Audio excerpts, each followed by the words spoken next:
Votre résumé d'actualité de la journée, rapide et précis. La Martinique est en proie à une escalade de violence malgré la mise en place d'un couvre-feu nocturne.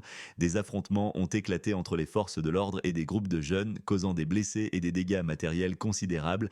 Les autorités évoquent un climat de tension toujours croissant sur l'île. Cette situation interpelle sur la nécessité d'une réponse efficace pour garantir la sécurité de la population. Des frappes aériennes d'Israël ont touché les positions de la FINUL, la force internationale au Liban, suscitant l'indignation des gouvernements occidentaux. Cette situation crée des tensions croissantes dans une région déjà instable. Les États-Unis et d'autres nations ont rapidement dénoncé ces attaques, appelant au respect de l'engagement envers la paix. La FINUL, qui surveille la frontière entre le Liban et Israël, appelle à la retenue afin d'éviter une escalade sur le terrain. Ces événements marquent une nouvelle escalade dans le conflit entre Israël et ses voisins, avec des conséquences potentiellement graves pour la région. À Dunkerque, une enquête fait état d'un grave scandale lié à la prise en charge d'enfants placés en foyer.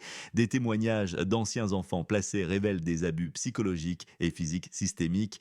Angelina, aujourd'hui âgée de 20 ans, partage son calvaire. Elle évoque des années de souffrance, de maltraitance et de négligence. Les signalements avaient été ignorés et beaucoup de ces jeunes vivent encore avec de profondes séquelles psychologiques. Cette affaire souligne l'urgence d'une réforme des structures de protection de l'enfance. Les victimes demandent justice pour que de telles atrocités ne se reproduisent plus.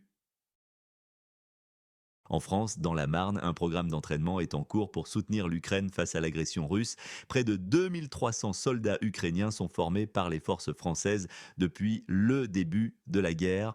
Ce dispositif vise à renforcer les capacités militaires de l'Ukraine, leur permettant de mieux faire face aux défis du conflit. Cette initiative démontre l'engagement de la France à aider ses alliés en période de crise. Alors que la guerre se poursuit, la formation des militaires ukrainiens pourrait jouer un rôle décisif dans la défense de leur territoire. Voilà pour aujourd'hui, je vous donne rendez-vous demain pour de nouvelles actualités. Prenez soin de vous et de vos proches.